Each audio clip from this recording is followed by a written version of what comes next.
Camera ছবি নিয়ে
এখানে উপস্থিত রয়েছেন বন্ধু এই রাজশাহীর কৃতি সন্তান আমাদের জাতীয়তাবাদী দলের সংগ্রামী রাজশাহীর সভাপতি ম্যাডামের আমি আরো পরিচয় করে দেবো।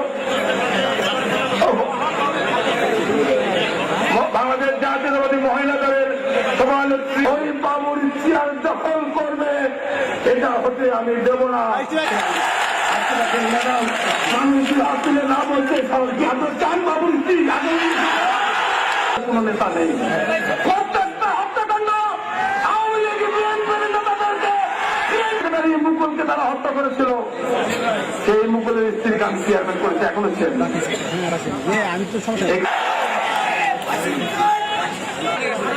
সে আপনাকে বলেছিল মানুষের চোখে স্বপ্ন না থাকলে মানুষ বড় হতে পারে না।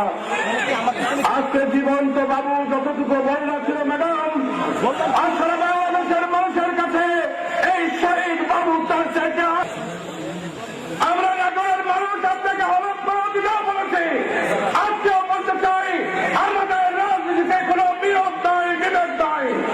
আজকে ৩৩ বছরের বিএনপি রাজনীতিতে ম্যাডাম আজকে আমি অত্যন্ত দুঃখ ভারাক্রান্ত হৃদয়ে বলছি যে বাবুর মতো একজন জনপ্রিয় দক্ষ নেতাকে আমরা হারিয়েছি। নিঃসন্দেহে এটা আমাদের জন্য অত্যন্ত কষ্টের, অত্যন্ত বেদনা।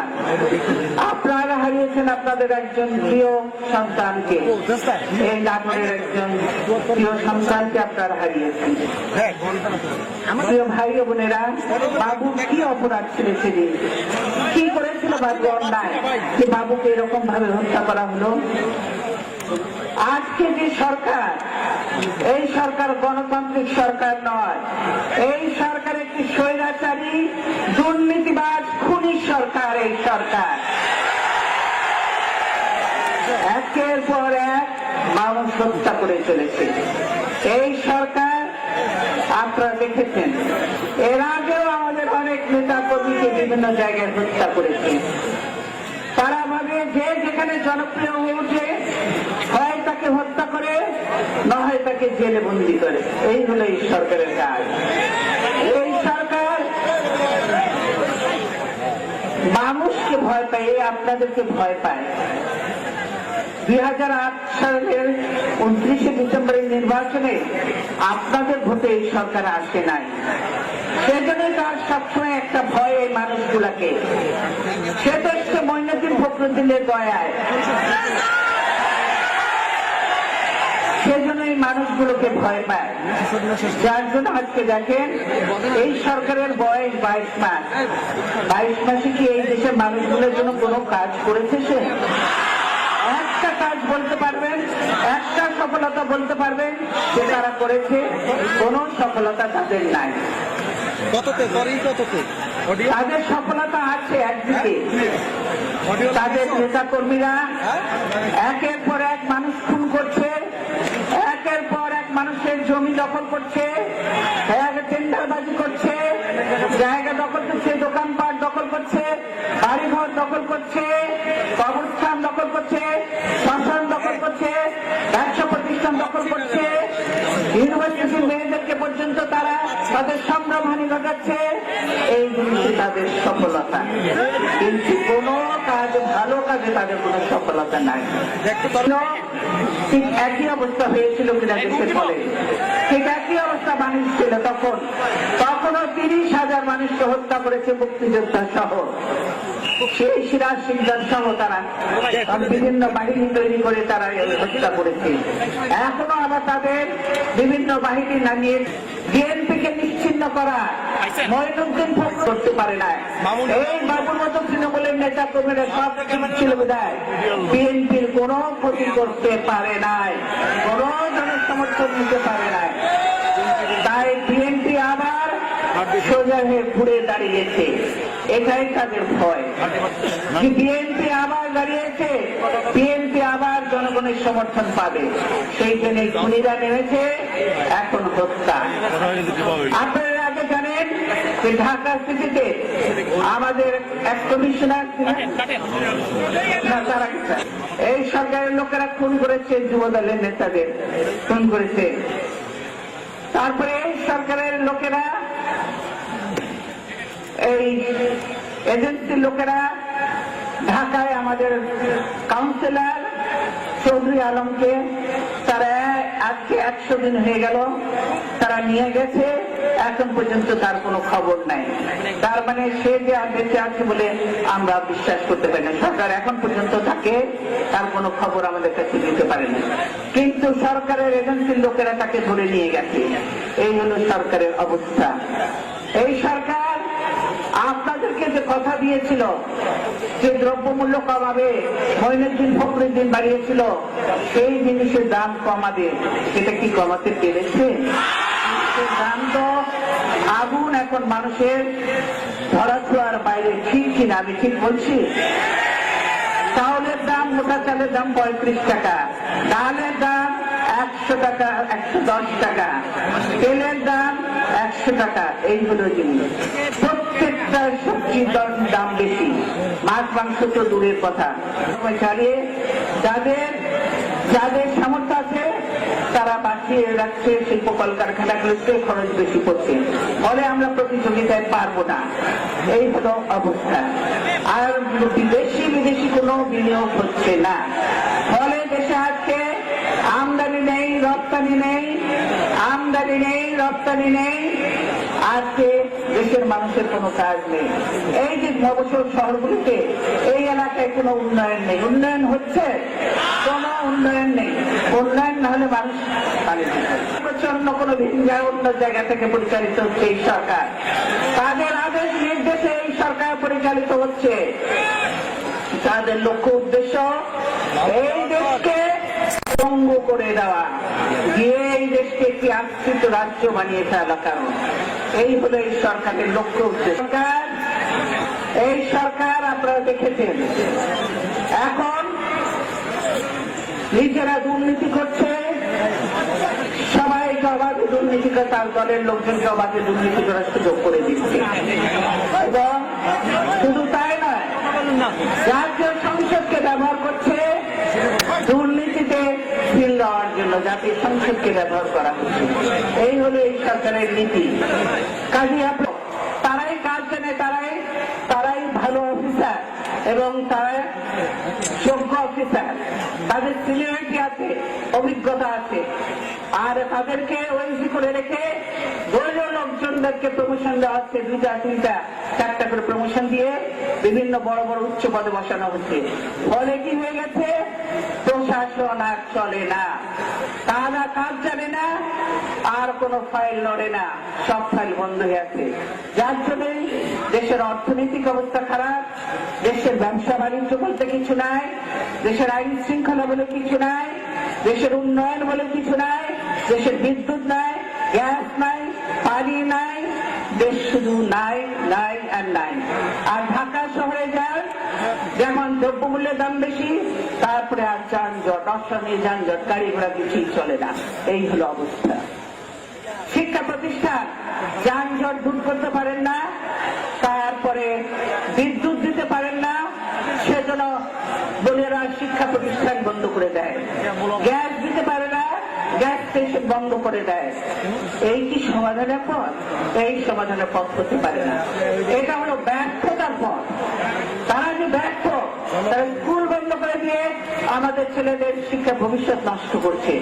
তারা এই ফিলিং স্টেশনগুলি বন্ধ করে দিয়ে তারা আমাদেরকে যাত্রীদের কষ্ট দিচ্ছে এবং তাদের ব্যবসা বাণিজ্যের ক্ষতি করছে। এই হলো সরকার। বাংলাদেশকে 22 মাসে একটি অকার্যকর দেশে পরিণত করেছে। তাই আমি ওদেরকে বলতে চাই, আমরা এই কয়েকদিনে দেখলাম একের পর এক লাশ ফেলে চলেছেন। আমরা লাশ দেখতে চাই না, আর জানাজা পড়তে চাই না। এখন আমরা ঐক্যবদ্ধ হয়ে আমরা ঘুরে দাঁড়াবো, আমরা এর প্রতিরোধ যারা নয়, এইভাবে দেশের মানুষকে বাঁচাবো, দেশকেও বাঁচাবো।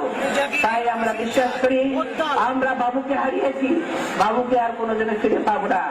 কিন্তু আমরা জানি বাবু যেরকম পরিবার থেকে এসেছে এবং বাবুর স্ত্রী শিক্ষিত যোগ্য একজন মহিলা, আমরা আশা করি আপনারা থাকবেন, সকলেই সহযোগিতা করবেন যাতে বাবুর জায়গা করতে পারে, সেই জন্য তাকে দোয়া করবেন।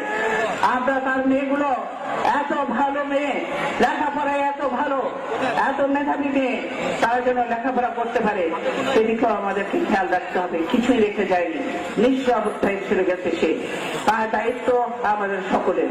তাহলে ইনশাআল্লাহ অবশ্যই ছেলে মেয়েগুলো মানুষ হবে এবং তার বাবুর বউকে যদি আপনারা আমার বাবুর স্থানে আপনারা নিয়ে আসতে পারেন, তবে বাবুর এই হত্যার সত্যিকারে নেওয়া হবে। এবং আগামী দিনে ইনশাআল্লাহ আমরা জানি এই সরকারি খুন করেছে এবং খুনিদের জেলখানা থেকে, ফাঁসির আসামিদের জেলখানা থেকে ছেড়ে দিয়ে এই কাজ করানোর জন্যই তাদেরকে জেলখানা থেকে ছেড়ে দিয়েছিল। কাজেই এদেরকে আবার ধরা হবে, শাস্তি দেওয়া হবে, খুনিদের বিচার হবেই হবে। নাটোরবাসীর দিন দেখবে। সারা দেশে আমাদের সমাবেশ হয়েছে, গতকাল ছিল, আর কালকে আছে ঢাকাতে, সারা দেশে আছে। কালকে ঢাকাতে সমাবেশ আছে।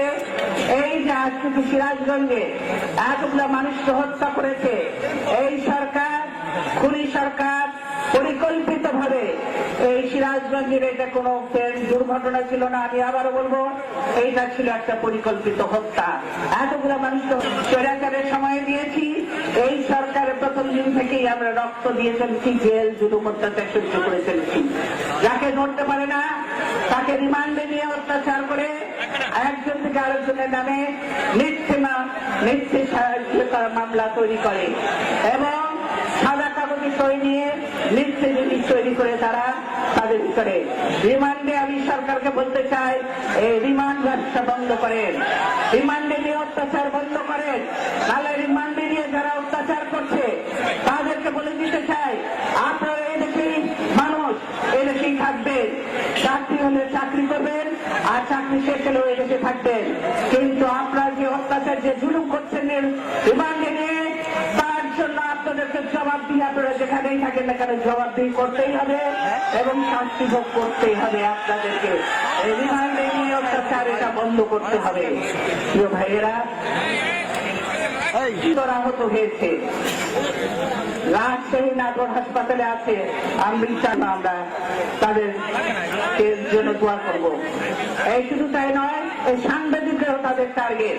কারণ সাংবাদিকরা ছবি উঠায়, সাংবাদিকরা সংবাদ প্রচার করে। সেই জন্য এই সরকার আসার পরে 6 জন সাংবাদিককে হত্যা করেছে। এখন সকল মিডিয়াকে বলে দেওয়া হয়েছে কোন সংবাদ যাবে কোন সংবাদ যাবে না। আমাদের সংবাদ প্রচার করা হয় না, আর তাদের সোনার ছেলেরা যে আকাম প্রোগ্রাম করছে সেইগুলি যাতে না ছাপানো হয়, সেইগুলি ছবি যাতে না ছাপানো হয় সেই কাজ করছে। কিন্তু তখন দেশ চালাবেন কি করে?